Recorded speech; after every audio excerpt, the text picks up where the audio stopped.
Come on. Do your thing, Big Daddy. I sure will. Good morning, everybody. Y'all listening to The Voice. Come on, dig me now. One and only Steve Harvey. Got a radio show. Today, folks, I just want to dive right in because I think I got it. Here it is. Did you know that there is a life for you that's greater than you could have ever dreamed of?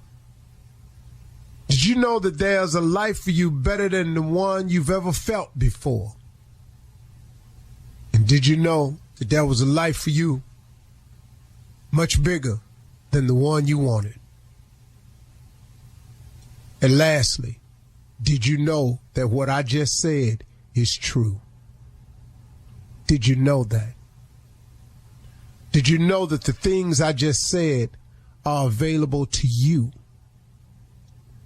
It's not just intended for those who receive awards. It's for everybody.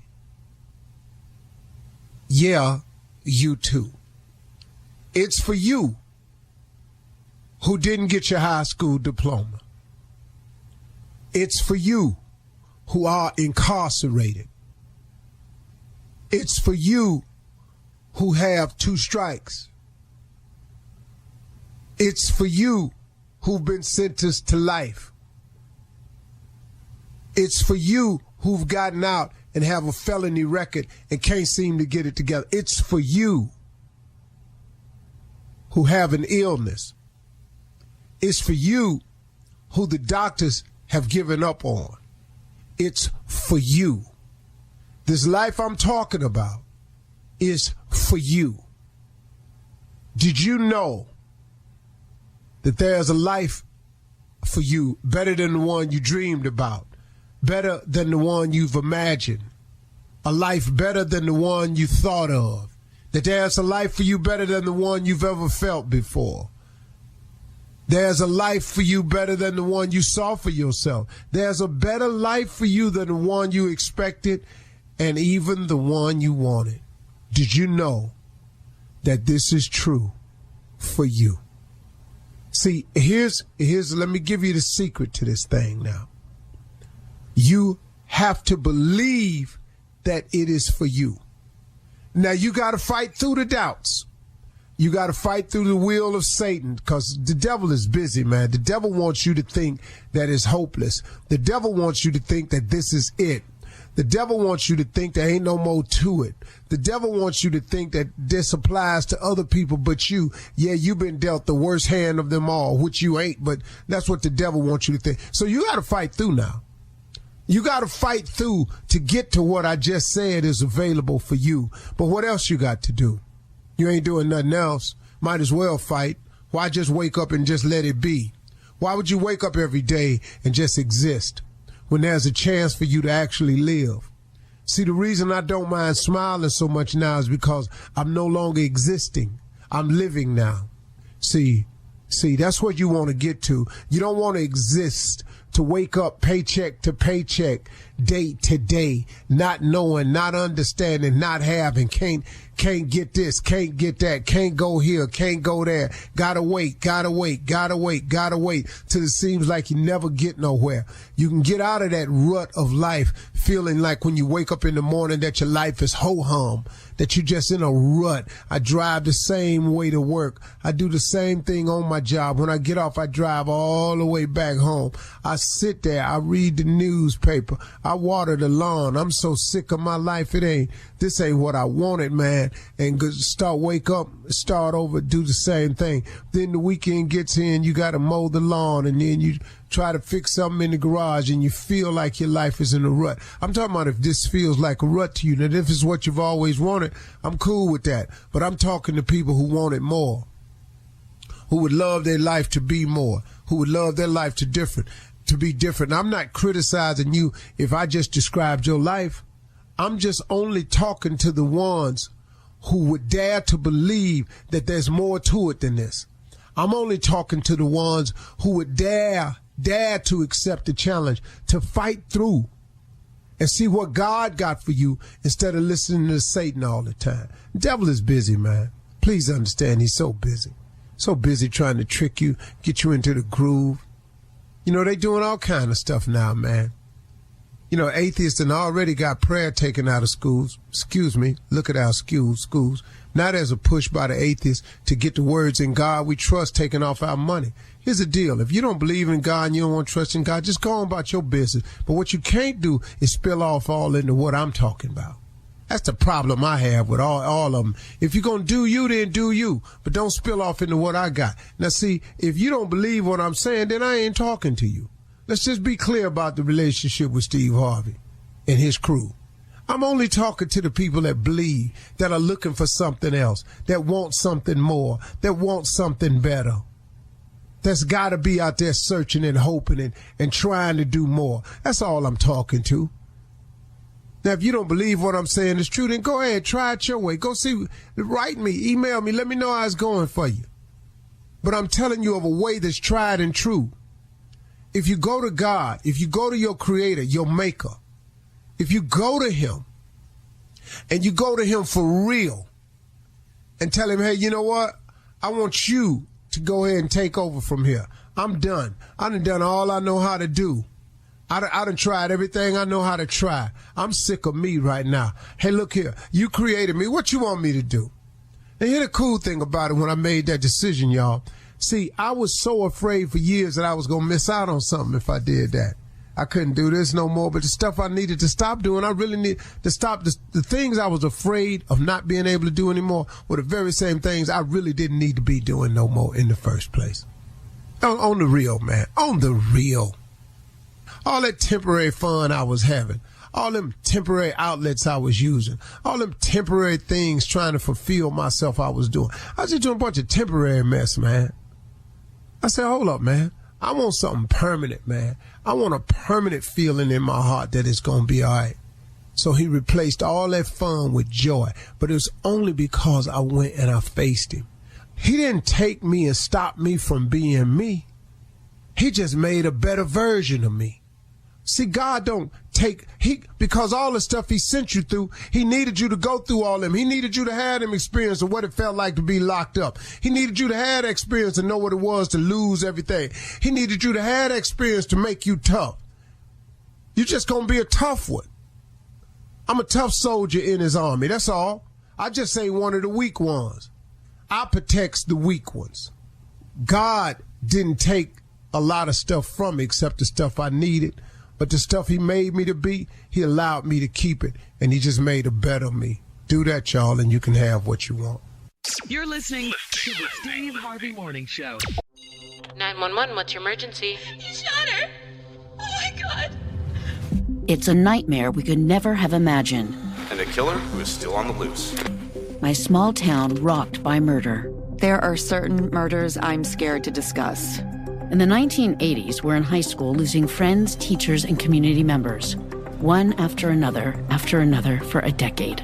We weren't safe anywhere. We're teenagers terrified to leave our own homes. Would we be next? Who is killing all the kids? And why? In that moment, I saw rage. And why do some want the town's secrets to stay dead and buried forever? I'm not sure why you're digging up all this old stuff again, but I'd be careful. Don't say I didn't warn you, Nancy. Listen to The Murder Years on the iHeartRadio app, Apple Podcasts, or wherever you get your podcasts.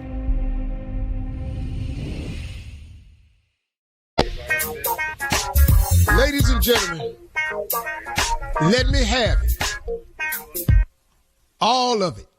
Your undivided attention. Today is a blessing. Today is another gift from God. Have you thanked him for it yet? Have you told him how much you just appreciate the thing of waking up? Waking up is not a simple thing. It's the biggest thing in your day. Because imagine what it would be like if you didn't.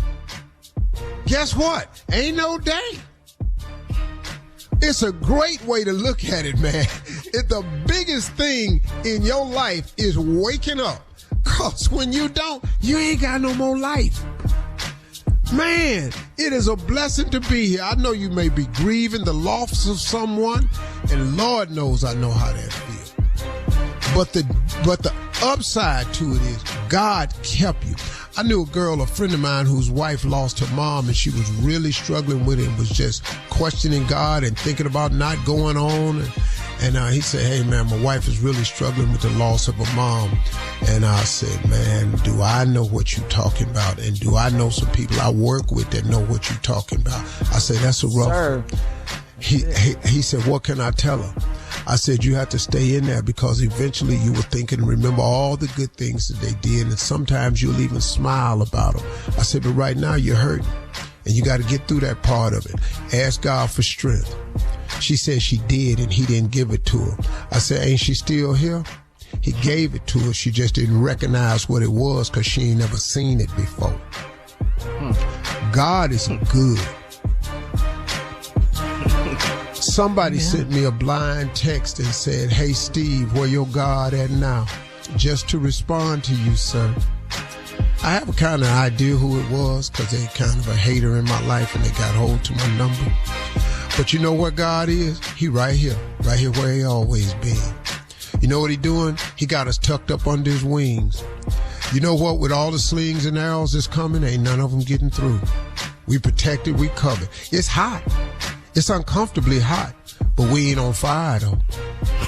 Where's God? He right here pulling me through everything else, pulling me through this just like he did for everything else he's ever promised me. That's where God at. And God gonna be, when I get through it, he gonna be on the other side because he got something for me. That's where God at. He's showing up. He holding me. That's where he at. I'm not too bad you don't see him, but I sure do. I feel him every day. That's where my God at, man.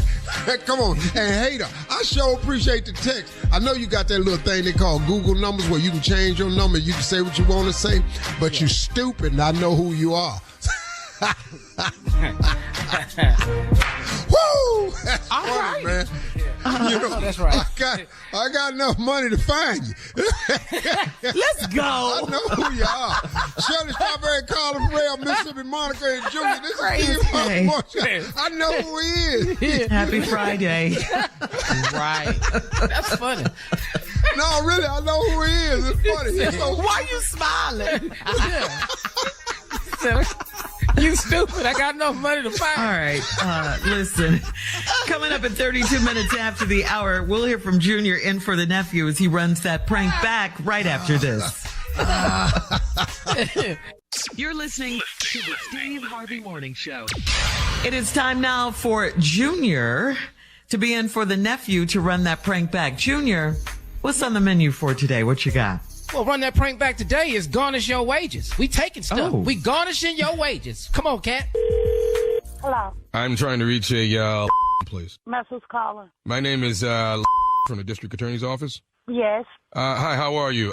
Giving you a call today, ma'am. Trying to get some updates from you. Your husband, Mr. is he still not working at this point? No, sir. Okay. How long has he been out of work so far, ma'am? Could you give me an update on this? First of the year, January. Okay. All right. Here's what we're having, the problems that we're having. You have a son. I think it's his name is as well. 14 years old, am I right? Mm-hmm. Okay. The child support is not being paid from Mr.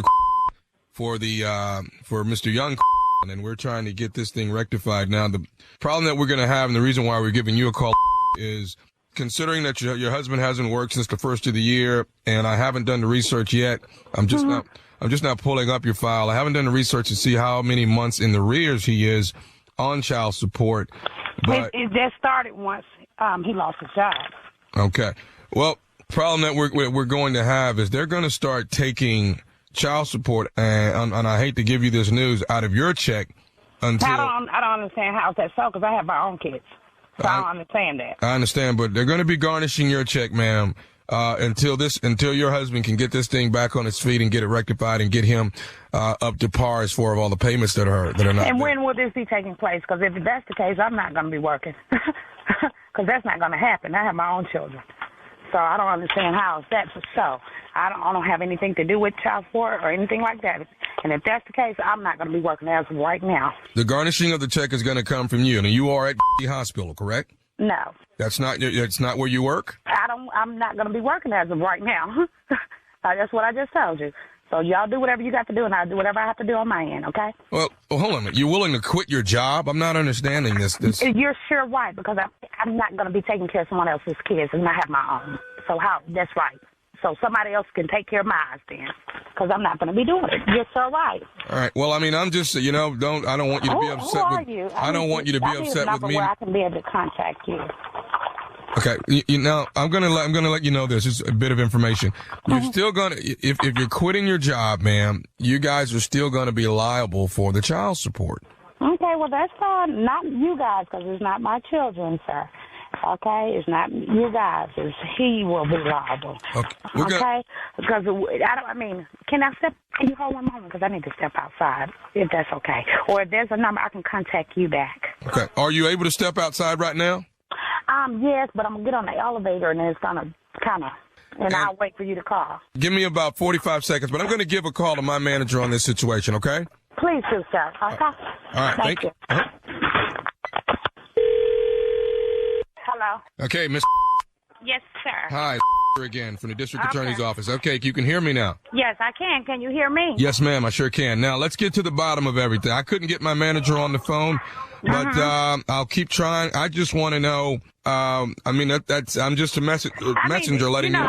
I know you are, and I hate to be so short with you, but I don't understand because we're not even getting enough income coming in as of right now. And you're speaking of, I have 3 children that I'm struggling to take care of on my own. And find somebody from the district or something. But and you're speaking of that you're going to be deducting money from Garnishing my check for his child support. What's your name? Is there someone else I need to speak with? No, we're on the phone. That's my sister taking care of some business. What part of district attorney? County, ma'am. Yeah.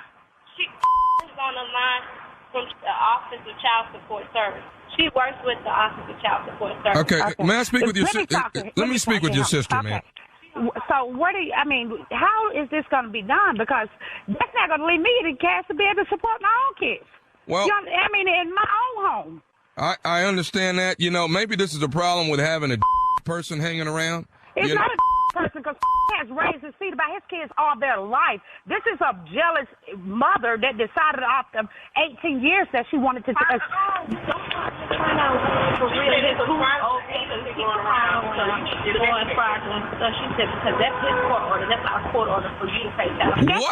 What in the hell is going on with those people in the background? Hello? This nephew Tommy, it didn't hit the fan. She went off. No, I couldn't get her to go out, but her sister was there. Don't say nothing to him, made her get off the phone. So I need you to call on 3-way. They was calling somebody. They probably was calling downtown, gonna get themselves in more trouble. Okay, hold on a minute. I have to call you back, honey. What's wrong? I'll call you back, honey. I'll tell you about it on the line. No, you won't. You're gonna talk to her right now. Who is this? I told you you're gonna pay this child support, not me. Get your life. Get the best way you can. He talking to me, call me. I'm gonna pay this child support. You pay that. You're gonna make me whip your behind this money. Tell him you will find out who he is. You wanna talk to my lawyer, sir? Yeah, I want to. Where's your? You don't have a lawyer. You know well you don't have one. Because I know. Why don't y'all? However you got my number, honey. This some process they have to go through for your job. We have to go to court first. Hey. Lose the case. Who is this? This nephew Tommy from the Steve Harvey Morning Show. Yo, just got pranked by baby. I'm gonna cut y'all. I'm gonna come on the radio because y'all gonna pay for this. You done got it at the point.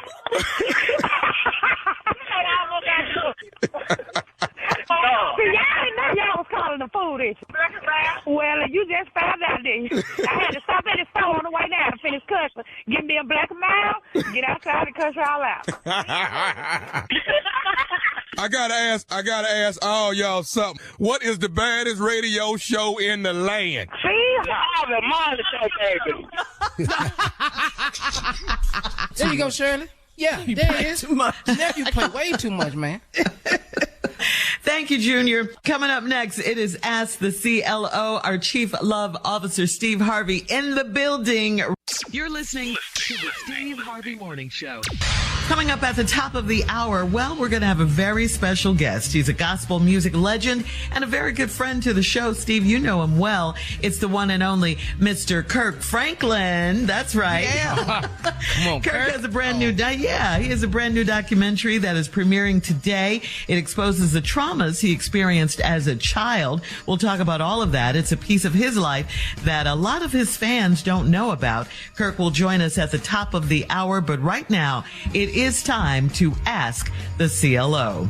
Jacqueline in Macon writes, I'm 48 years old and divorced. I've lived with a 45-year-old man for 2 years. He's divorced too, and we've been platonic friends for years. If he was interested and wanted to have something more with me, would he have tried something by now? Mm-hmm. She's 48. She's 48. He's 45. They've lived together for 2 years. And they've been platonic friends for years. And she said she wants to know if he's interested. And if he was, wouldn't he have tried? And y'all live together? They live together. And he ain't tried nothing in 2 years? Oh, nope. we got some more questions about this here then. Okay. We don't have enough information. You need to go in. Yes, you need to go in there and have that pronoun conversations. That's what you probably need to do. 2 years. That's where we're going with this one. Okay. 2 years, he ain't said nothing. Who you know? Yeah. She said if he was interested and wanted to have something more with me, would he have tried something by now? That is her question. I would have. I mean, don't make it about Junior would have. I'm telling you. Everybody I know would have. If you live with a woman for 2 years and you want something with her, you ain't telling me one evening y'all ain't sitting up watching TV and you touch her thigh. You trying to tell me 2 years of TV watching, Nothing. she got on shorts. Nothing. And you ain't laid your hand on her thigh? Boy, stop. Come on. Stop. So she should move on. Precious Lord. All right. We're going to take my hand. Doing. Can we move on, please? I don't know what we got. What is y'all in there doing? All right. Kalisha in Roanoke says. Pastor would have tried something by now. And a he man of the cloth. A priest would have. All right. What's going on, man? I don't know nobody. We men. We humans. I don't know. Yeah. We're moving on to Kalisha in Roanoke. Kalisha says, my husband had a suit made by one of his friends that's trying to start his own label. The suit is terrible, and it was overpriced. My husband is afraid to get his money back, and can I call this man and collect the money or let it go like my man said? No, let it go like your man said. What you in it for? He know the dude ain't finna be in the suit business. He done cut his losses. Hey, man, I paid the brother. He did make the suit, so give him his money. It's horrible. Let it go. I'm going to tell you right now, man. I'm going to tell you a guy that made me a bunch of suits one time. And I don't know what and I don't know what he had did, but they all came back horrible. I asked for my money back. You know what he said to me? What? Man, you just want me to take that bigger loss? He said, I'll give you a discount. Dog, I can't wear these clothes. No. I don't give a damn if you give them to me free. Yeah. I can't wear them if you give them to me free. It's just one suit. Chalk it up to the game. Go on about your business, man. All right. And do not get in front of your man on that. Moving on to Rashonda in Toronto, who writes, I thought my husband was cheating on me one night, so I followed him. He went to a jewelry store, so I felt like a dummy. That was a month ago, and my birthday has passed. He didn't give me the jewelry, so who was he shopping for? Is he cheating? Say that again, Shirley.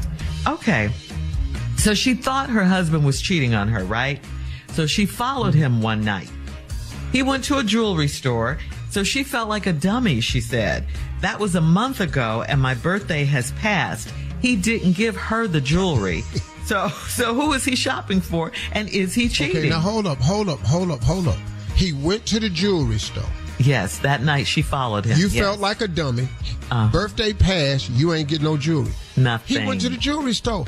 maybe he didn't find nothing in there. That's But her birthday, did he give her something for her birthday? She was expecting jewelry, obviously. Yeah, but maybe he went to the jewelry store and didn't find nothing for you in the jewelry store. 'Cause he went don't mean he bought nothing. The majority of jewelry stores I've went in, I've walked back out with nothing. The majority of watch stores, and I love watches, I go in and I walk out without a watch. It happens all the time. Now, unless you're saying the credit card showed that he bought a tennis bracelet for $4,000 and then you ain't get it, then you have something to do. That's called evidence. But if you don't have that, all you said to us was he went in the jewelry store. And I felt dumb. But then my birthday come and I didn't get nothing. He went to the jewelry store. He didn't find nothing. And maybe it was too that whole big old she was expecting. Yeah, she was expecting He jewelry. saw a lot of stuff, but if he ain't had the money for it. Well, what was he in there? Yeah. He in there on faith. He went in there expecting one thing, and what he had, the budget he had in mind, he didn't see nothing he liked for that money. She was so happy. Sales ain't have a sale that day. Thinking she was going to get jewelry for her birthday. Well, you followed the man to the jewelry store. He went in there, and then birthday came and passed, and you ain't getting no jewelry. Did you see him buy anything? Did the credit card receipt say, if you don't have that, lady, what you talking about? Is he cheating? No. What did he give her for her birthday? Probably some evening in Paris. That's what I gave my mom every Christmas, and she loved it. So my little dumb ass bought it every year. Then one day I was looking up in her closet. I saw all them damn bottles of evening in Paris. I was so hurt. She didn't win. Every year she opened that gift and hugged me. This little boy, I'm so proud of him. He just shops for me. I looked up there about 7 years of evening in Paris. Whole gift set.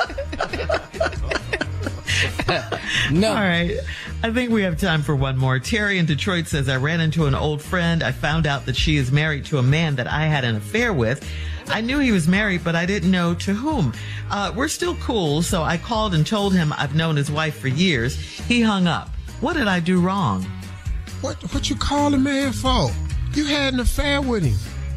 What y'all want these people? He hung up. God, dog. Click. I'm telling you right now. Ain't nothing. Hey. He didn't know what else to do. Hey. Who is One more time. Hey, Julius. Hey, who is this? This Tisha. Hey, Tisha. What's going on? You know, I've known your wife for years. Click.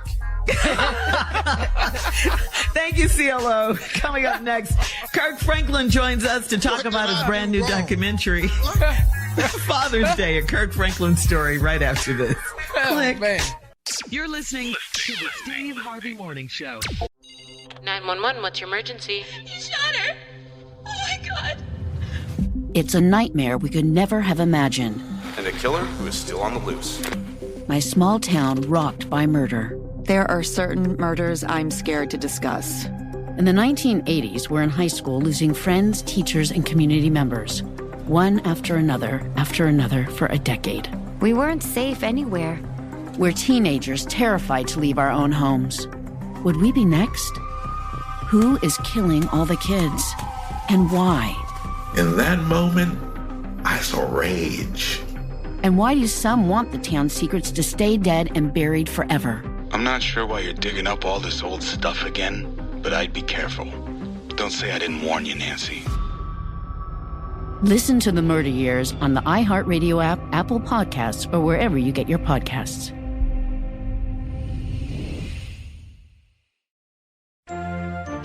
America, the land of the free, the home of the brave, and I would argue a nation of some major filth.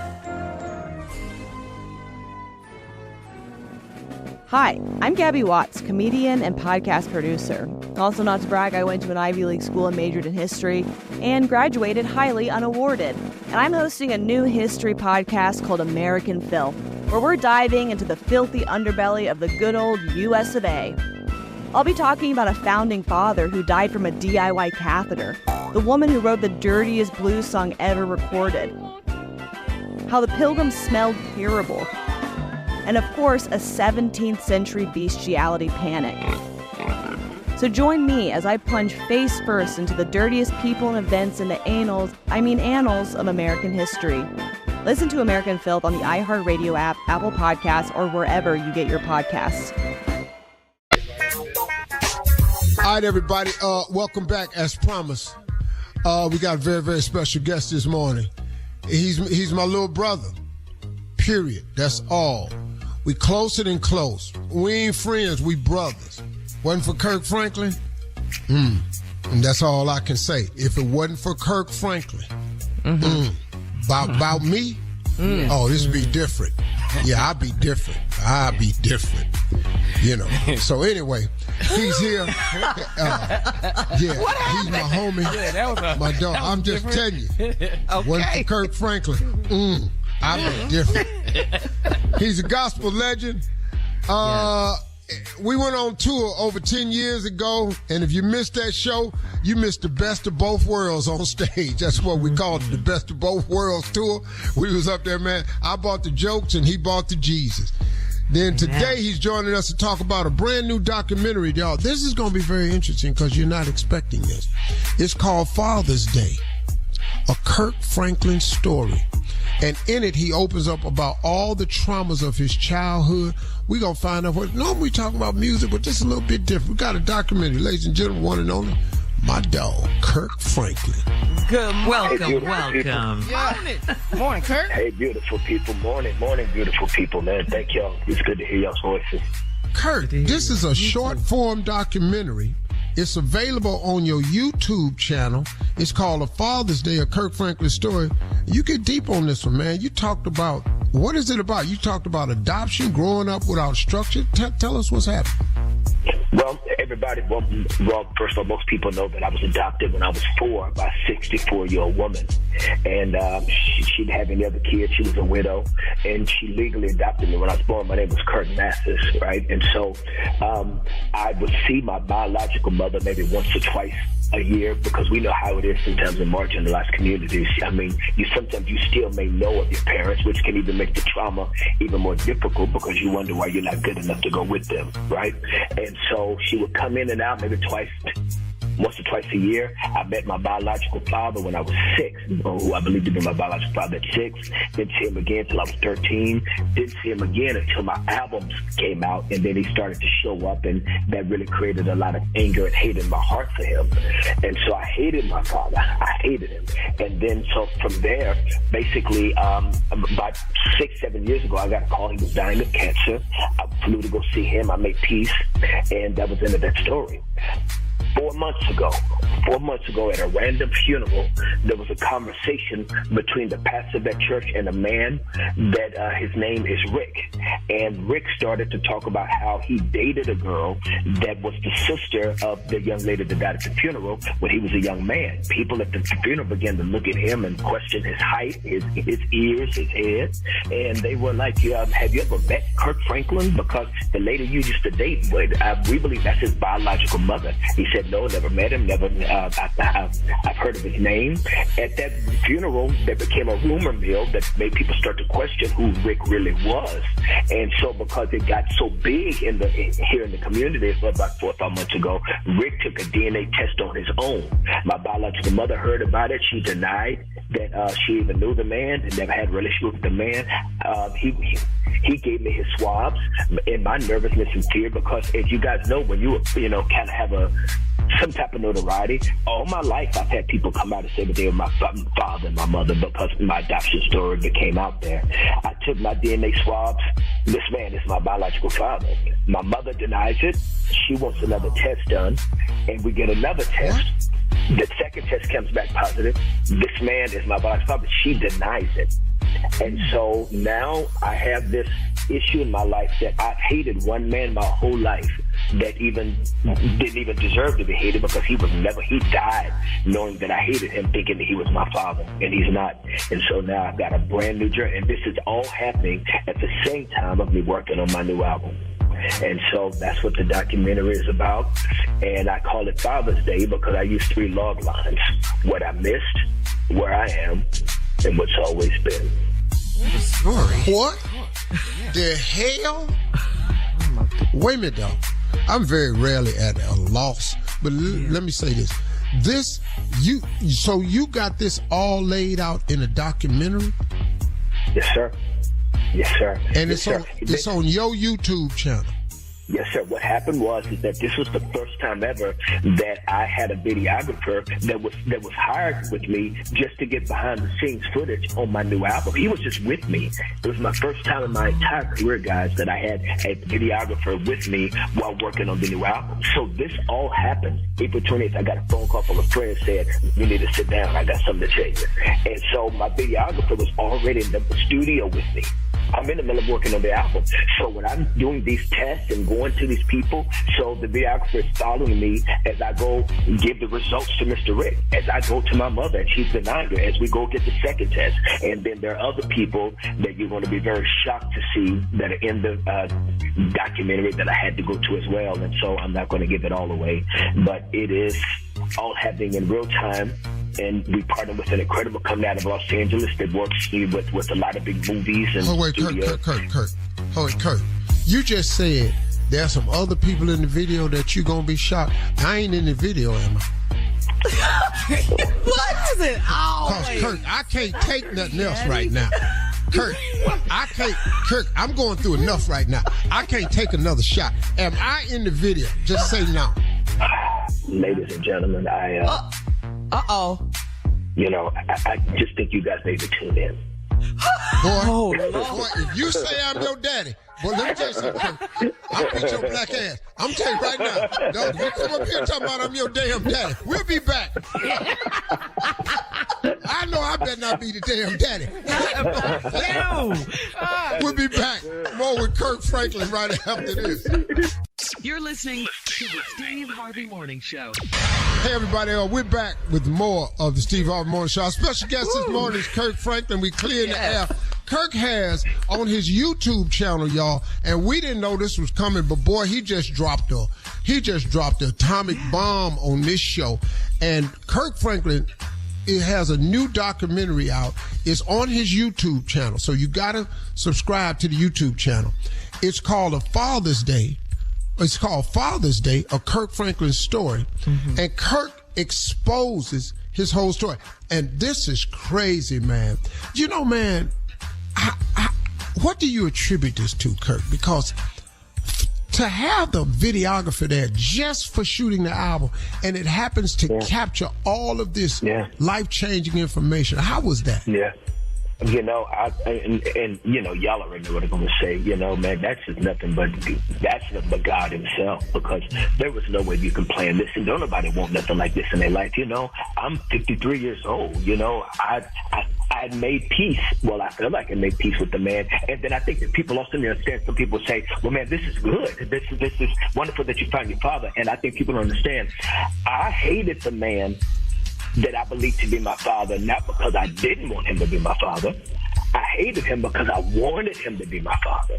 So I've got over half a century of pain of chasing somebody, and you know how we are as humans. We chase people that don't want us. So I wanted him to be my father. So I just think, I don't take that pain and go, oh, okay, oh, well, here's my new dad. And now I can let that go. It's like I'm still dealing with the just the aftermath of that. I wanted someone that didn't want me. Okay, here's somebody, and now I'm trying to learn how to rethink and reprogram, while at the same time, even though I wasn't raised by my biological mother, because she continues to deny this. First of all, why wouldn't nobody love me? Why wouldn't nobody accept me? And here I am now with a whole new question in my life of, all right, God, now why and why now? Wow. Kirk, I'm going to tell you something, man. Everybody, y'all need to go watch this. It's on his YouTube channel, Kirk Franklin's YouTube channel. It's called Father's Day, A Kirk Franklin Story. I'm going to watch it today because I want to see how all this panned out. But I tell you one thing, here's the one takeaway that I got from this, Kirk, is that you're 53 and I'm 66. Ain't no way in hell I'm your daddy. So thank you for that. At least this ain't about me. Because I can't take nothing else. I can't have nothing else on YouTube, Bluetooth. I can't have nothing, cyberspace, internet, IG, YoG, TikTok. I'm off. I can't Kirk wait. Franklin, we love you, man. We love you, man. We're going to go check it out. Congratulations, boy. For this opportunity. Love y'all. Love y'all. Thank you. Wow, that was powerful from Kirk Franklin. Coming up next, as we switch gears, we heard earlier this week that it was Junior's anniversary. He's written a poem for himself right after this. You're listening to the Steve Harvey Morning Show. All right, so we all know that Junior's anniversary, his very first anniversary, is this weekend, and he's written a poem for his wife. Steve, he wants your opinion on it before he reads it to her. Oh, ain't no doubt about that. Yeah. So ladies and gentlemen, without further ado, the man that I have affectionately called JRAP. JRAP got a poem for us today, y'all. JRAP is an acronym. It stands for Junior's Raggedy Ass Poem. Come on, Junior. Thank you, Unc. I appreciate it. Tomorrow's my anniversary. Been married a whole year. And more than anything, Carla, I'm shocked. More than anything. Well, congratulations. I'm shocked. Come on, Junior. Well, thank you. Thank you. It's been a whole year. Matter of fact, that's the title of the poem. The title of today's poem is, It's Been a Whole Year. Here it go. That's the title. It's been a whole year. That's all I got. Here we go. Dear wife of mine, I love you, dear. Can't believe it's been a whole year. At least I can't, because I didn't know what to do. So I tried so hard to be a good husband for you. I got advice from Uncle Steve, and every time he told me you was gonna leave. But you didn't leave me, so I'm happy. Even though I was acting real crappy. Even though they always start the fights. We're not gonna talk about that, because I'm trying to get some tonight. The end. Yeah. Ha. Happy anniversary to Happy me. anniversary. Business space. Junior. Yeah. Hey, that's the whole goal. Hey, keep me out your damn poem. The whole goal is just to get some, because it's been a while now. I ain't been the best husband all the time, but I hope she just go ahead and understand that this is an important day for us, and I'm trying to get some. That's what I'm trying to do. I'm so glad we made it a year, but Unc, you ain't tell me though, Unc. You ain't tell me this is a full-time job here. Yes, you ain't sir. tell me being a husband being a full-time job. I got the comfort more than anything. Junior. Let me ask you a question. Yeah. You thought it was part-time? I thought it was every now and then. Did you really? Wow. I didn't know she want to be around me that much. No. It is. Yeah. See, a lot of people don't even understand what they be saying. Every now and then. Each one of them words represents what it is. Every. Yeah. Now. Yeah. And then. Yeah. See, when you really break these slogans down that people be throwing around, I get to it every now and then. No. When you talking to a woman and you say every now and then, what she means is just what that statement says. Every. Now and then. We as men use every now and then differently. Don't let a woman tell you, well, you do it every now and then. What that means is every. Now and then. Yes, Boy, let me tell you something. I'm telling you. You know what a good thing about it though, Unc, is that I'm learning. I'm learning how to be a good husband. I have not to say I'm there in a year, but there's some things I had to understand that she needs her attention from me too, and she needs it on a consistent basis. Because me, I'm gonna watch the game. That's pretty much all my life is, just watching the game. But if I look like I'm just sitting there ain't doing nothing, something finna come up. I know that. Baby, can you go upstairs and get the clothes out the dryer? I knew I couldn't sit there that long. Can you go ahead and go pick me up something to eat? I knew I couldn't sit here that long. I knew it. So let me ask you something. Because your wife works, she's got great position, man. So you think that she works all week long, and then you gonna take Saturdays and Sundays and gonna watch? You finna watch what now? I ain't seen a whole game yet. I know that. I ain't even know the Texans lost. Cause I didn't find out till that night when I watched Sports Center. That's what I be dealing with. Yeah. But we got somewhere to go every weekend, huh? We got somewhere to go now. Cause we house shopping, we got to buy stuff for the house. We always in there. People like, hey, kid be like, you back in here again, huh? You know I'm coming back. I'm here every Saturday. What you acting like you don't know I'm coming for? I know the management over there, everybody. Yeah. I got all hot dogs you get. Yeah. They be like, hey, Junior, I know I'm back. Quick. Yeah. All right. Let me ask you one last question. You ever notice I don't ever feel sorry for you? Yeah, I know. I see that. You don't know. Happy anniversary, Junior. We love you. Coming up next, it is a prank phone call right after this. You're listening to the Steve Harvey Morning Show. Coming up at about 4 minutes after the hour, it's my strawberry letter for today, and the subject is stuck on the third row. Stuck on the third row. We'll get into that, find out what that's all about in just a few. Because right now, I have no idea. I don't either. Right now, Junior's in for the nephew with today's prank phone call. What you got for us, Junior? All right, Shirley. Well, here's today's prank phone call. Your wife is cheating on both of us. I don't know what Tommy be doing, but your wife is cheating on both of us. Let's go, Cap. Hello? I'm trying to reach Terrence, please. Who's calling? Who's this? Hey, my name is Mark. How you doing, brother? I work with your wife, Veronica. We're on the same sales floor together. I think I met you before, but I don't know if you remember meeting me, but I work at the job with Veronica. Oh, is everything all right there, or what's going on? No. Everything's straight here at the job. No, not a problem at all at the job. But I wanted to. Is she all right, or is everything all right? Oh, yeah. She's all right. She's perfectly fine, man. I just, I actually, like I said, my name is Mark, man. You don't remember me, Terrence, but I just wanted to talk to you. Like I say, I got some things on that's been bothering me for a minute, and I just kind of wanted to reach out to you, and just kind of have like a little heart-to-heart talk with you, man. So maybe we can get things in a better position. But I just wanted me and you to have a conversation. Wait a minute. How'd you get did Veronica give you my number, or how did you get my number? That's what I'm trying to. Like, what's going on? I've had your number. I just hadn't never reached out to you before. But like I say though, man, this has been bothering me for a minute, and I wanted to get it off my chest so you and I can try to, I guess, fix this whole issue. But I just want us to see if we can fix it. Well, fix the issue? What's the issue? I don't understand. I'm not following you. I don't understand. What is the issue? So, but now, like I said, I went on and got the nerve up to give you. Spit it out, brother. Spit it out. Talk to me. What's going on? Okay. Your wife, man, is cheating on both of us. And we got to figure out we got to do something about this, man. Did you say she's eating on both of us? What did you say? I didn't she is cheating. She is cheating on the both of us, bro. Wait a minute. It sounds like you said cheating. I don't know what you... Veronica is... Listen to me, Terrence. Veronica is cheating on both of us. You say Veronica's cheating on me? And me, and we got to figure out what we're going to do, man. But as a husband, I'm going to need you to step up and get this thing in order. What you talking about? You say Veronica is cheating on me with you?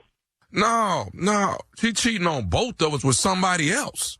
What you mean? I've been noticing her going out with this, going to lunch with this other cat. So I got pissed off about it. So I said, you know what? I can't take it no more. I'm calling Terrence. You saying to me that my wife has been cheating around the job with somebody else? She cheating on both of us, dude. I don't get what you mean. If my wife is cheating on me and you calling me to tell me that she's cheating on me, I appreciate that. But I don't get what you're saying she's cheating on both of us. I don't get that part. I don't understand what you mean. Well, me and Veronica been, kind of cool, last 8 months to a year. We've been, pretty tight here at the job. You know what I'm saying? So, listen, what you mean y'all been cool? That's what I don't understand. Like, what do you mean y'all been cool? Because that's my wife. Tell me what you're talking about. Okay, all I'm saying is me and her been real cool. We've been real tight, Sometimes we take lunch and then, don't come back. That's our thing, though. But, now, I'm noticing, she done went out, she done went to lunch a couple times with this brother named Alan. And I'm like, okay, no, it ain't finna go down like this here. You know what I'm saying? Are you my wife, man? Hey, that's not why I called you. I called you to my wife. That's what I want to know. I'm telling you about this dude named Alan. I need you to step up as the husband and fix this. But you telling me that my wife is cheating on both of us. There ain't no cheating on both of us. If she's cheating, she's cheating on me. You telling me that you're with my wife too? That you've been messing around with my wife? That's not what you're saying, brother. That's not the part I'm trying to talk about. I'm trying to talk about this dude named Alan, man. That's what I'm trying to get out. No, we're gonna get to Alan. We're gonna get to Alan.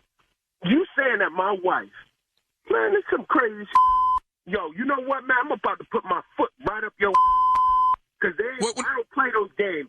You with her, she's with me. We messing around, we doing this and doing that. It don't work like that. You understand what I'm saying? Dude, I hear what you're saying, but the beef ain't with me. The beef is with Alan. The beef is with you. No, she messing over both of us with Alan, dog. I'm about to call her a three-way because this some right here. I'm telling you right now. Okay, hold on, bro. I just want you to deal with Alan. Are you at the job right now? I'm at the job, yeah. I'm about to come put my foot all in your. You understand me? No, I hear you, man. Alan is the one that then blew this thing out of proportion, dog. She messing over me and you with this here. There ain't no me and you. I don't share. You see what I'm saying? Yeah, I hear you. You don't hear me. You don't hear me. I don't share. There ain't no sharing that goes on over here. Okay. Do you follow me? I do. I'm just saying, What are you saying? Meet me right now. Meet me right now. I'm about to come up here where you at right now. Where you at? I'm at the job where Ronnie at. I call her Ronnie. I'm at the job where Ronnie at. I call her Ronnie. I call Veronica Ronnie. I mean, that's my little nickname to her. I'm up there. Well, hold on, Ronnie. Ronnie. Hold on. Hold on, she right here. She's right where? She right here. Right here. Put her on the phone. You want to put her on the phone? Put her on the phone. Okay, cool, man. Cool. But can I tell you what she's saying? I don't want to hear what she's saying. I want her on the phone right now. Okay, but can I tell you what she's telling me to tell you? She ain't telling you to tell me a damn thing. Because the only thing that you gonna be getting is my foot up your. Okay, but Ronnie want me to tell you this, man. Just listen to me, Terrence. She wants me to tell you that this is nephew Tommy from the Steve Harvey Morning Show. You just got pranked by your wife, Veronica. You know what? I don't play this. I'm gonna all y'all up here, man. I'm gonna all y'all up. I'm gonna give you an old school whooping. Y'all ain't even right for this. You all right, man? I'm sweating. No, I'm not all right. I'm in the car. I'm sweating. I was on my way over there. I'm about to go to jail messing around with y'all. Hey, let me ask you this, man. What is the baddest, and I mean the baddest, radio show in the land? You already know. The Steve Harvey Morning Show.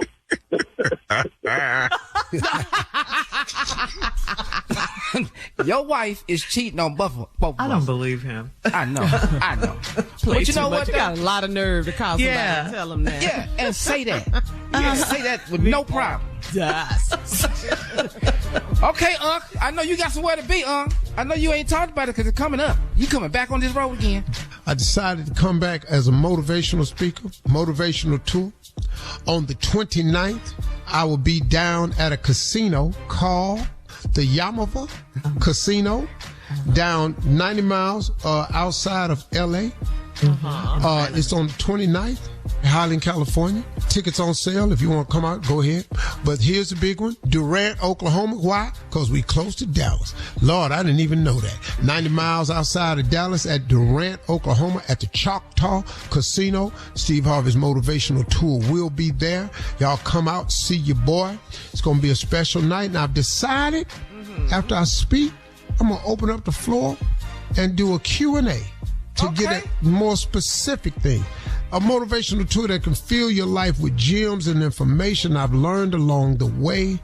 And it can help you in your life, man. Invest in yourself. So that's what we got going on. I'll see y'all at the end of the month. Down now, back out on the road again. Tickets at Ticketmaster.com. You're going fast. Oh. Willie Nelson. Back on the road again. Coming up next, Strawberry Letter subject stuck on the third row. We'll get into that right after this. You're listening to the Steve Harvey Morning Show. 911, what's your emergency? He shot her. Oh my God. It's a nightmare we could never have imagined. And a killer who is still on the loose. my small town rocked by murder. There are certain murders I'm scared to discuss. In the 1980s, we're in high school losing friends, teachers, and community members. One after another for a decade. We weren't safe anywhere. We're teenagers terrified to leave our own homes. Would we be next? Who is killing all the kids? And why? In that moment, I saw rage. And why do some want the town's secrets to stay dead and buried forever? I'm not sure why you're digging up all this old stuff again, but I'd be careful. Don't say I didn't warn you, Nancy. Listen to The Murder Years on the iHeartRadio app, Apple Podcasts, or wherever you get your podcasts.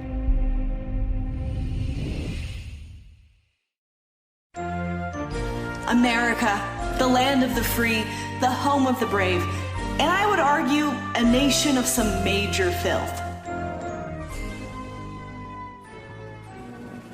Hi, I'm Gabby Watts, comedian and podcast producer. Also, not to brag, I went to an Ivy League school and majored in history and graduated highly unawarded. And I'm hosting a new history podcast called American Filth, where we're diving into the filthy underbelly of the good old US of A. I'll be talking about a founding father who died from a DIY catheter, the woman who wrote the dirtiest blues song ever recorded, how the Pilgrims smelled terrible, and of course, a 17th century bestiality panic. So join me as I plunge face first into the dirtiest people and events in the annals of American history. Listen to American Filth on the iHeartRadio app, Apple Podcasts, or wherever you get your podcasts. It is time now for today's Strawberry Letter. If you need advice on relationships, work, sex, parenting, and more, please submit your Strawberry Letter to steveharveyfm.com. We could be reading your letter live on the air, just like we're going to read this one right here, right now. And you never know, it could be yours. It could be yours. Right now, it's time for the Strawberry Letter with my good friend, Shirley Strawberry. Thank you, my good friend, Junior. Subject, stuck on the third row.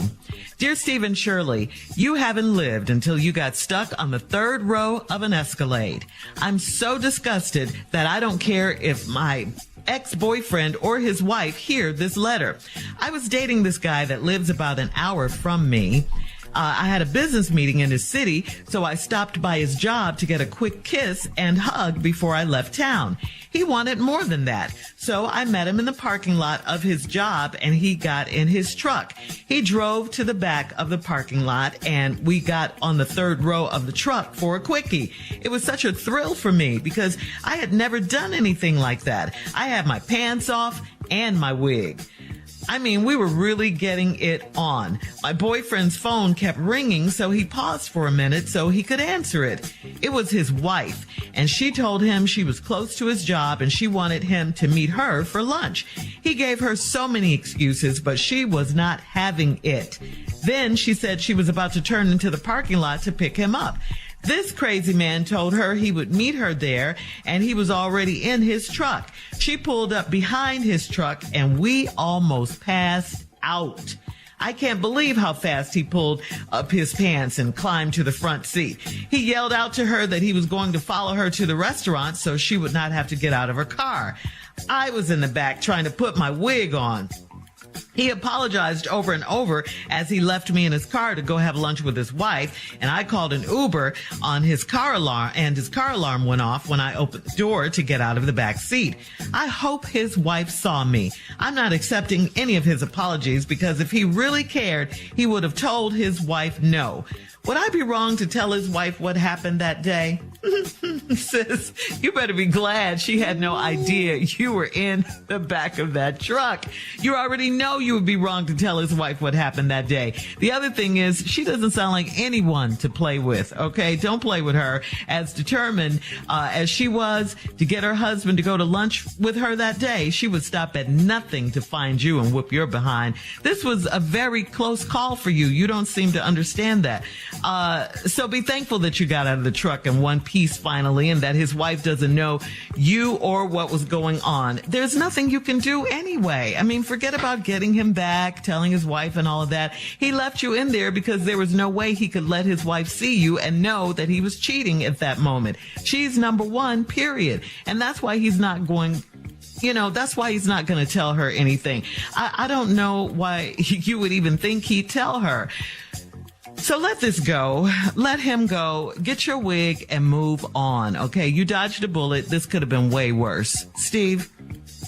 Well, lady, you started your letter off and you told us you haven't lived until you get stuck on the third row of an escalator.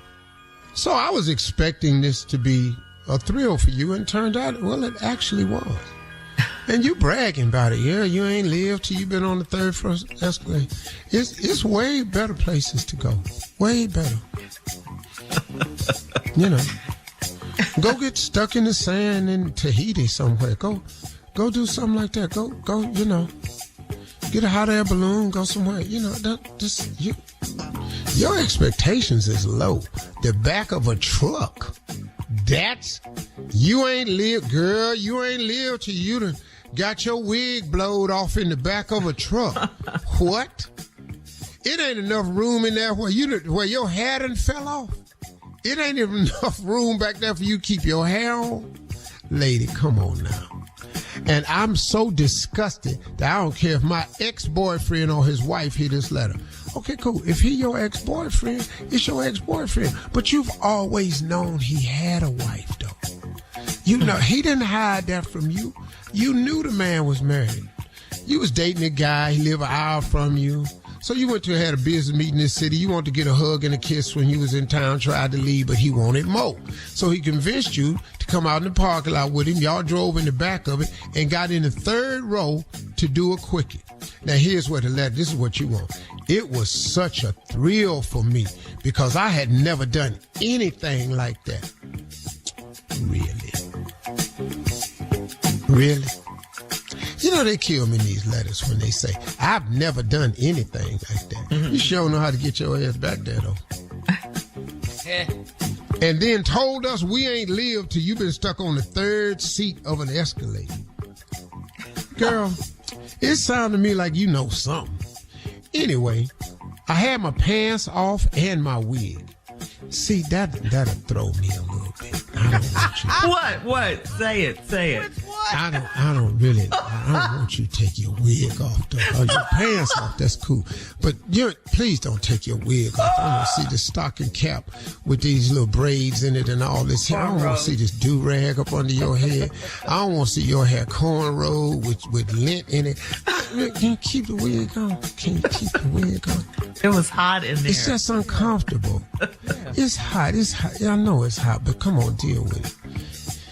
Anyway, I had my pants off and my wig. I mean, we were really getting it on. My boyfriend's phone kept ringing, so he paused for a minute so he could answer.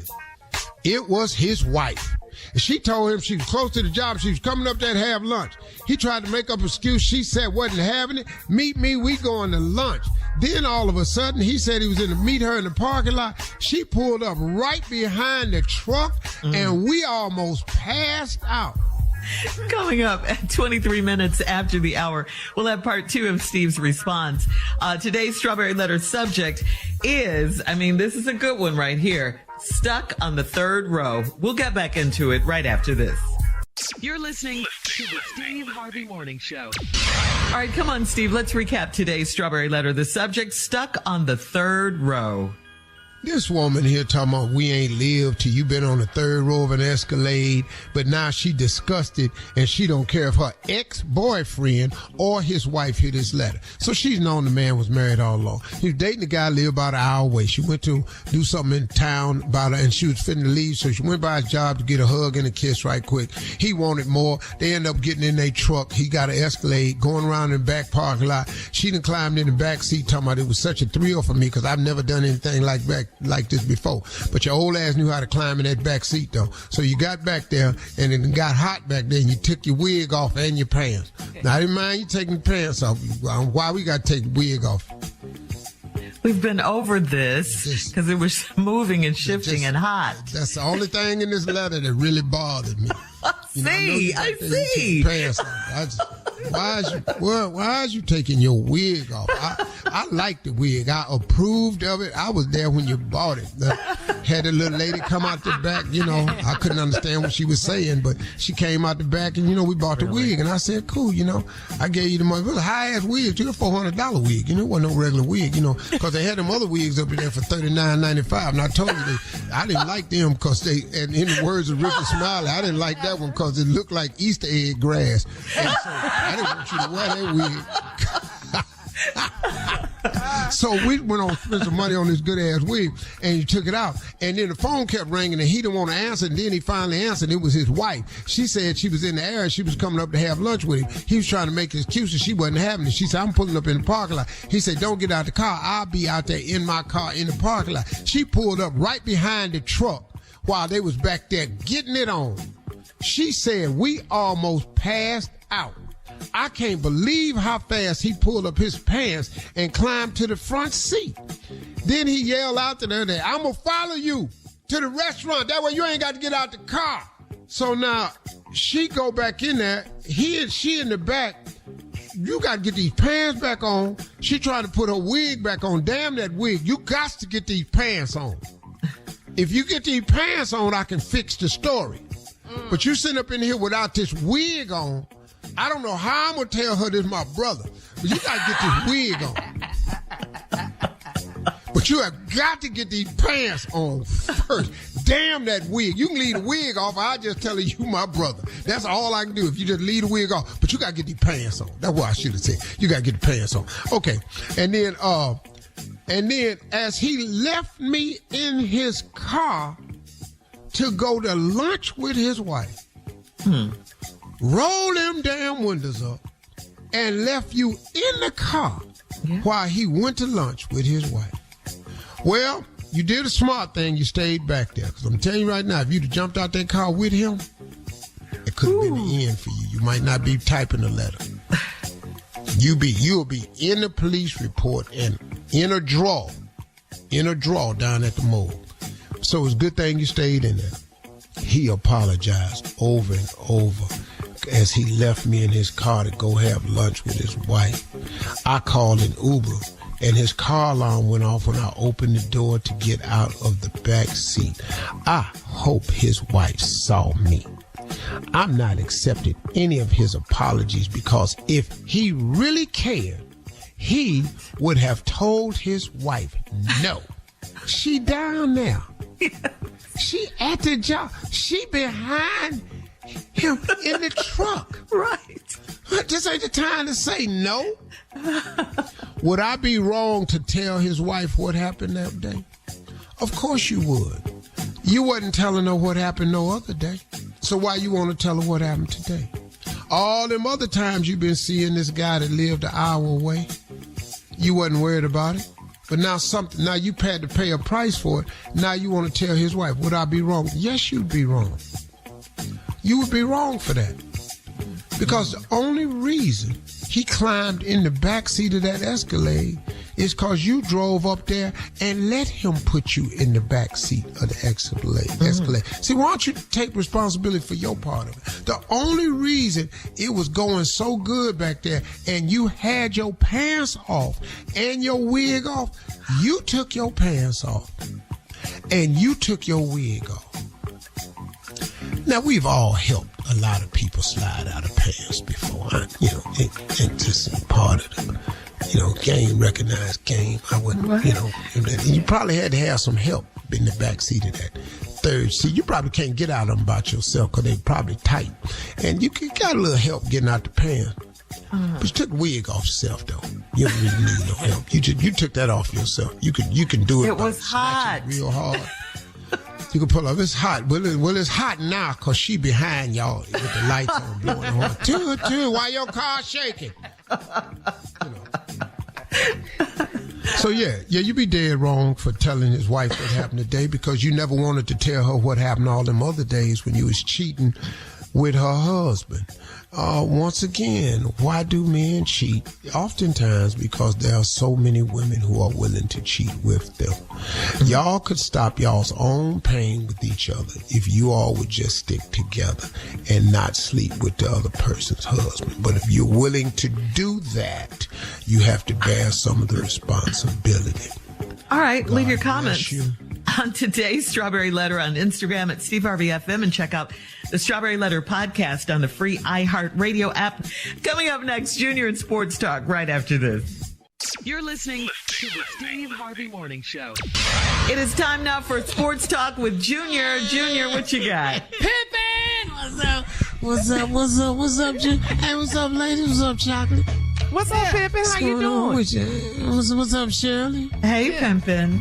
Hey, Pimpin is right. What's up with you, Junior? Hey, man, week 2 NFL. Let's get to picking, Pimpin. Here we go. All right, let's go. Here we Raiders, go. Bills.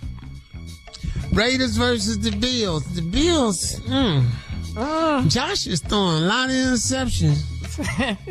Yeah. Did they lose last week? They sure did to the Jets. They lost to the Jets. Yeah, they lost to the Jets. They ain't gonna do that 2 in a row. Bills.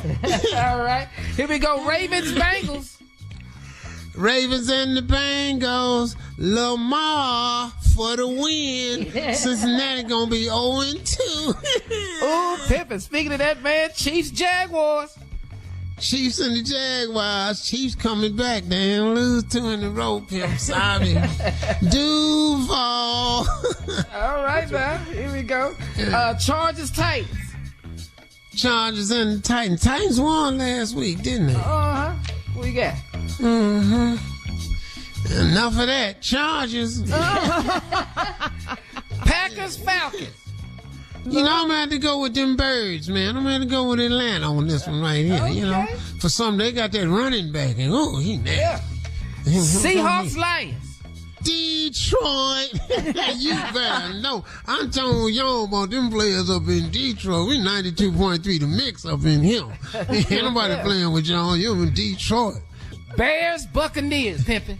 The Bears looked so bad last week. I ain't know what the hell happened. Baker got lucky, man. So what is they doing up there? Tampa Bay. Okay. Giants, Cardinals. Cardinals ain't gonna win. Giants got lost 40-0 last week. I'm scared to pick the Giants. Damn, they look so bad last week. I don't even know they got a football team. Upset Cardinals. Okay. 49ers, Rams. Oh, 49ers, baby. 49ers. Okay. All the way, all day. Jets, Cowboys. Cowboys, baby. Cowboys. Okay. Cowboys are cold this year. Cowboys, Dak Prescott.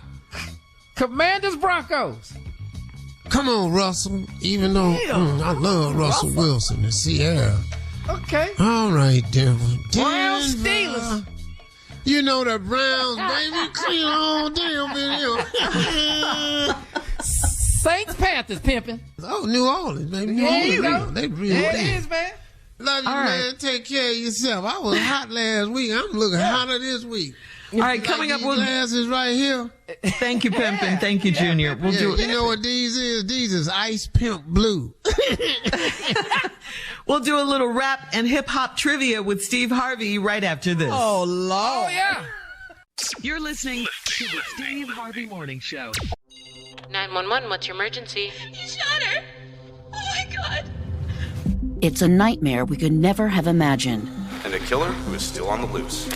My small town rocked by murder. There are certain murders I'm scared to discuss. In the 1980s, we're in high school losing friends, teachers, and community members. One after another for a decade. We weren't safe anywhere. We're teenagers terrified to leave our own homes. Would we be next? Who is killing all the kids? And why? In that moment, I saw rage.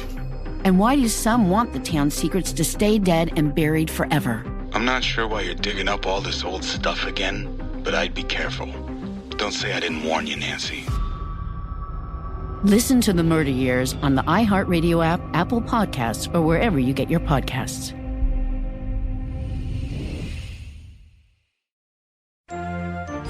America, the land of the free, the home of the brave, and I would argue a nation of some major filth. Hi, I'm Gabby Watts, comedian and podcast producer. Also, not to brag, I went to an Ivy League school and majored in history and graduated highly unawarded. And I'm hosting a new history podcast called American Filth, where we're diving into the filthy underbelly of the good old US of A.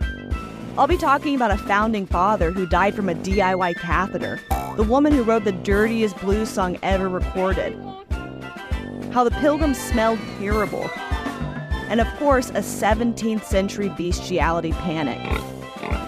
So join me as I plunge face first into the dirtiest people and events in the annals of American history. Listen to American Filth on the iHeartRadio app, Apple Podcasts, or wherever you get your podcasts. Okay, so Steve, we started this on yesterday's show. We tested your knowledge about rap and hip hop, but you were pretty bad at this. Okay, terrible as a matter of fact. Whoa. I disagree. Oh, you thought you were good? You didn't even know who Dougie Fresh was. You couldn't finish the lyrics. I know who Dougie Fresh is. I didn't know what 6 minutes was. That's his biggest record. What? That got to do with my love for him. We want to give you a chance to redeem yourself today. Let's see how much you know about rap and hip hop. Come on, Carla. Please start this off. Finish this lyric. 1, 2, 3 to the door. Finish it. 1, 2, 3 to the door. Say it. You got it. You right. What are you drifting off looking for?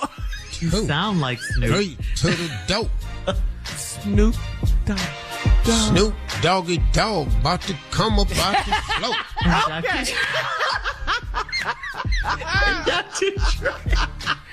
Yeah. All right. Moving on. Here's a question. Who is O'Shea Jackson? Legal name O'Shea Jackson. Ice Cube. That's easy. Yes. All right. What you got, Junior? You want to jump in? I got one for a man. Tupac wrote a song about a lady. She had a baby. What was her name? Dear Mama. No. But technically, he did write a song about his mama. He did write Dear Mama, though. Technically, he gets that one right. Now. Yeah, that's right. I don't know what the hell. I don't know what you talking about.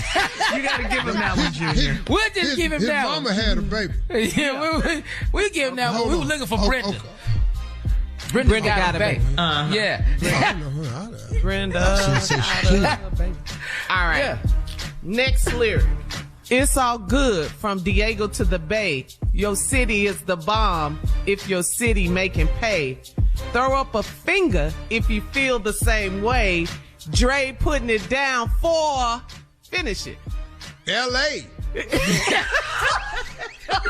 Technically, L.A. is in California. You gotta give it to him. Okay. I'll give it to you. Come on, Junior. Okay. I'm lyrical, boy. I'm lyrical. California love. There you go. Okay. In 1994, Biggie Smalls married which R&B artist? Faith Evans. Oh, this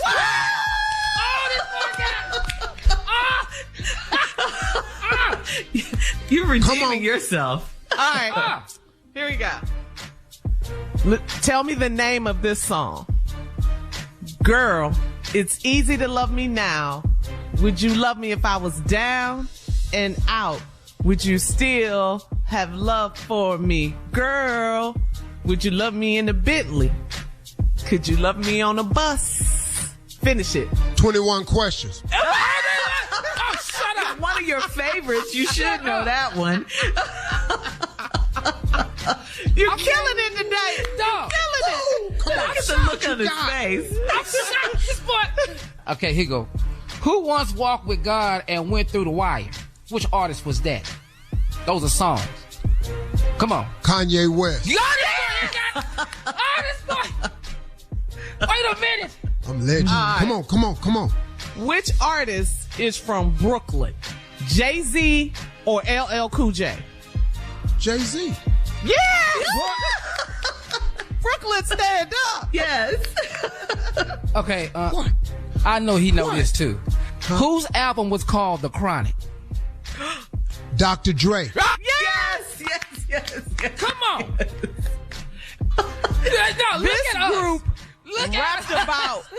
This particular group rapped about a sneaker. Can you name that sneaker? Come on, quick. Run DMC.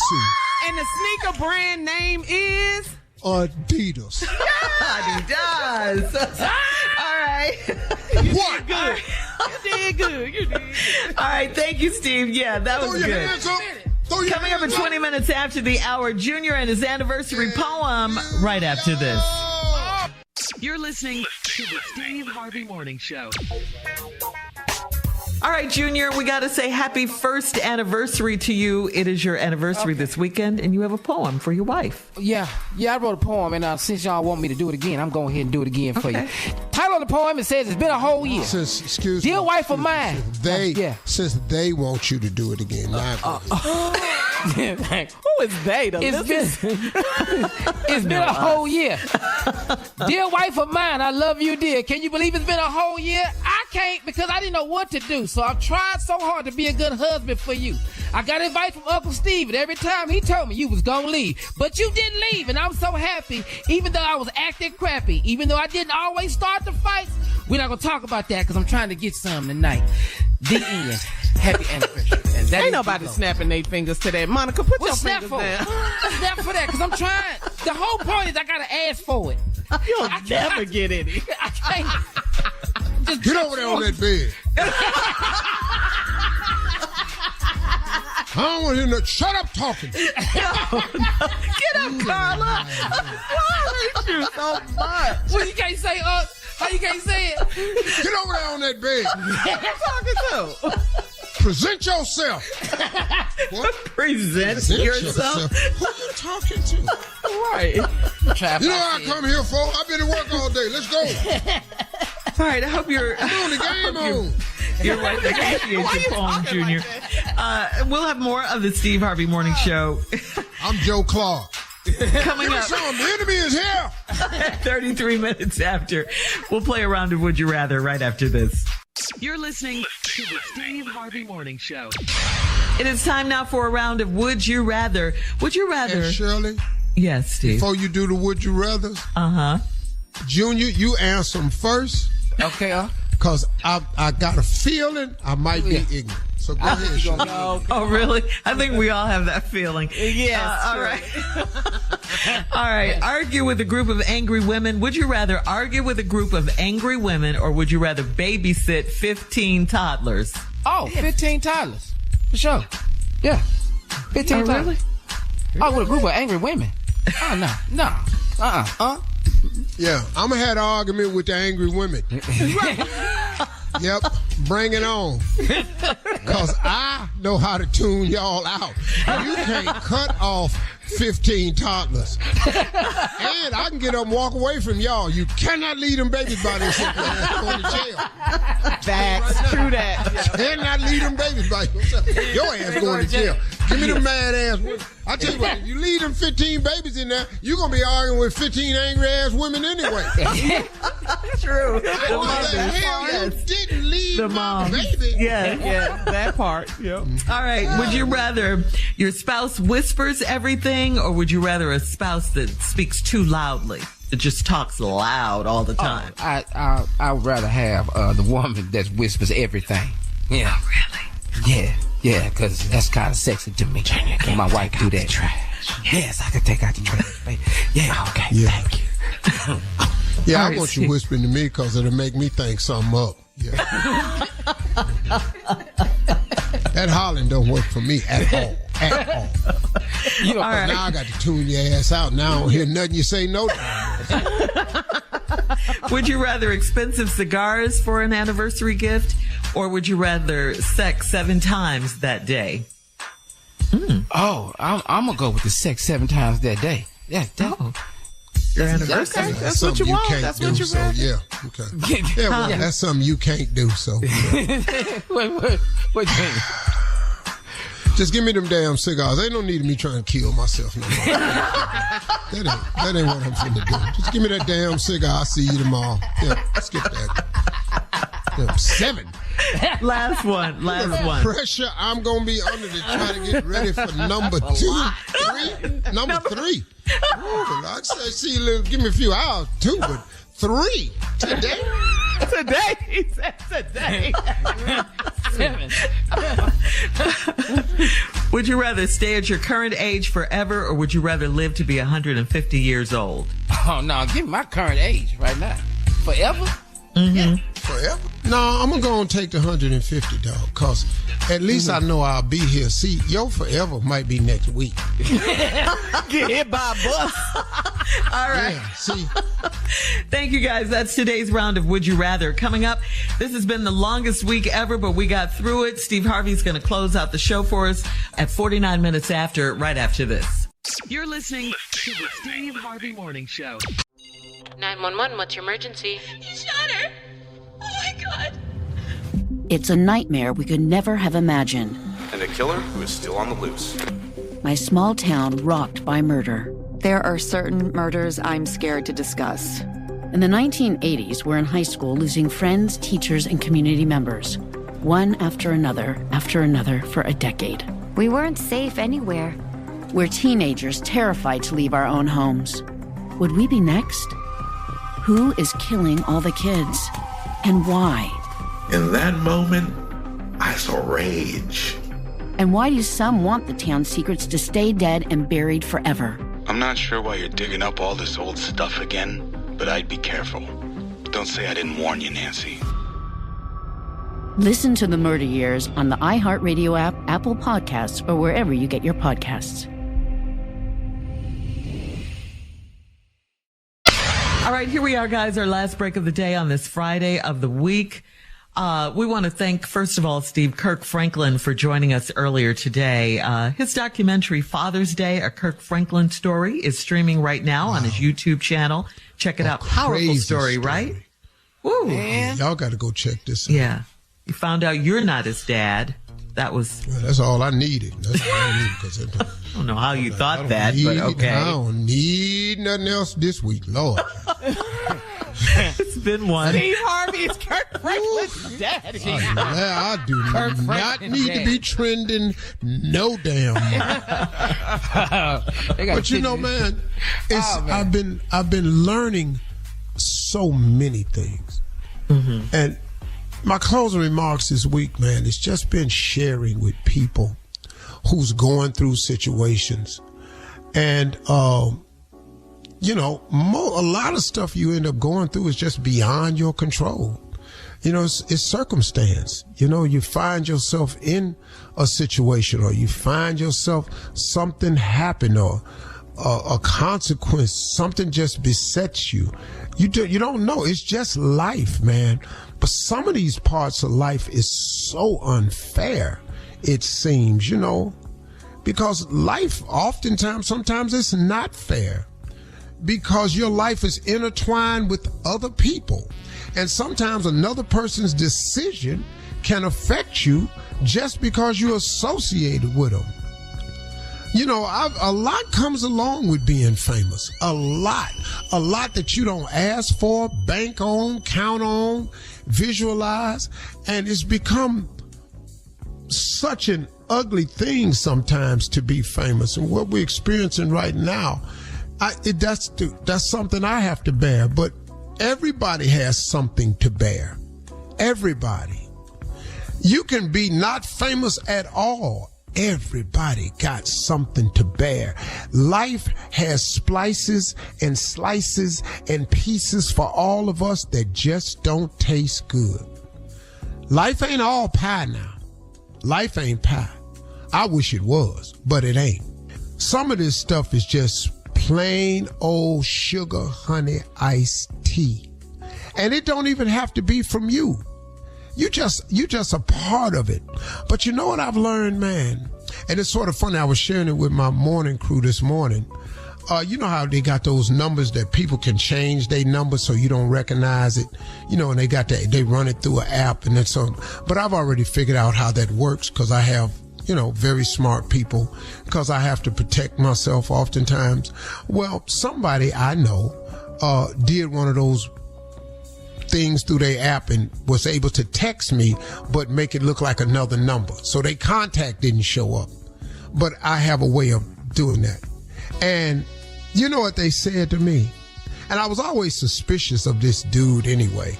But his text to me was, "Hey, Steve, where your God at now?" And a laughing emoji. And you know what? I didn't get mad or nothing.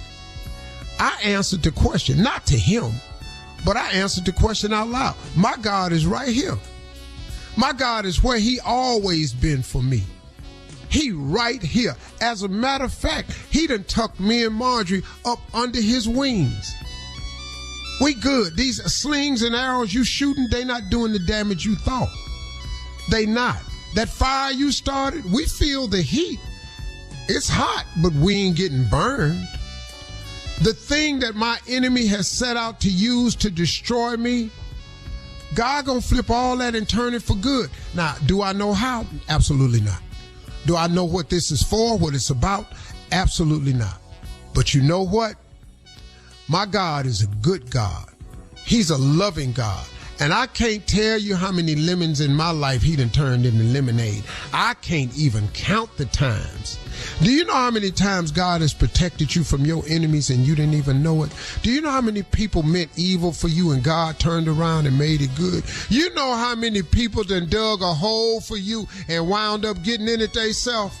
Do you know how many times God came to your rescue? I can't even count the time. So why would he leave me now? God didn't bring me this far to leave me. See, I'm sure about this. So you know where God at? He right here. And all this is a test of my faith. That's all it is. But since it's a test of my faith, let me show you how I'm passing it. Because I'm calling God out on his word. God's promises is true, that he would never leave me or forsake me. That he would protect me and shield me from my enemies. That he would make my enemies my footstool. I'm just sitting here, man. Do I like it? Nope. Nope, not at all. Are we human? Yes, we are. When you are going through things out there, folks, I understand you're human. You have the right to be hurt or be saddened or wonder why, because you're human. But y'all, form a relationship with God and let God give you the strength you need to endure. You can't remove problems from life. You can't stop the enemy from attacking you. But what you can have is a relationship with God that he gives you the strength to endure and protect you. And what they do for evil will bring no harm to you. I'm telling y'all, man, God is real. Please form a relationship with God. He will provide you with a level of peace that's unexplainable. It's people don't know, man, I don't know how y'all taking it. Because we got God. You should have a relationship with God. So when they come for you, you got something for them. That's what I'm learning. That's what I'm sharing with y'all. God is good, man. Even when it's going bad, he's still good. Hey, talk to God today. He'd love to hear from you. Y'all have a great weekend. You understand? We will too. Y'all do the same. Hey, y'all. All right. Peace.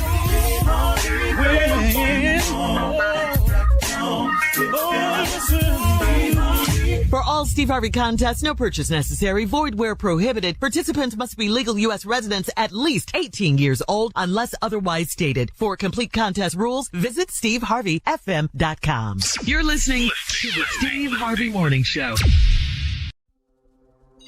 911, what's your emergency? He shot her. It's a nightmare we could never have imagined. And a killer who is still on the loose. In the 1980s, we're in high school losing friends, teachers, and community members. We weren't safe anywhere. Would we be next? It was getting harder and harder to live in Mount Pine. Listen to The Murder Years on the iHeartRadio app, Apple Podcasts, or wherever you get your podcasts. I'm comedian Gabby Watts, and I'm hosting a new history podcast called American Filth, where we're diving into the filthy underbelly of the good old US of A. I'll be talking about a founding father who died from a DIY catheter, the woman who wrote the dirtiest blues song ever recorded, how the Pilgrims smelled terrible, and of course, a 17th century bestiality panic. Listen to American Filth on the iHeartRadio app, Apple Podcasts, or wherever you get your podcasts. Everyone in our country has a voice. It's something that says not just where you come from, but who you are. Welcome to NPR's Black Stories, Black Truths, a collection of podcasts and a celebration of the hosts in journalism who've always spoken truth to power. Our voices are as varied, nuanced, and dynamic as the Black experience, and stories should never be about us without us. Find NPR Black Stories, Black Truths on the iHeartRadio app or wherever you get your podcasts. What's up? This is Big Loon. Check out my podcast, It's Up There. Each and every Monday, It's Up There podcast brings a conversation for supporters and business leaders of the culture. From the podcast, business, music, and entertainment deals, we have an in-depth dialogue with a level of understanding for everyone. It's Up There podcast sees through the smoke and mirrors within the industry while delivering a perspective that's one of a kind. Laugh, cry, and soak in game with every episode. Listen to It's Up There podcast on the Black Effect Podcast Network, iHeartRadio app, Apple Podcasts, or wherever you get your podcasts.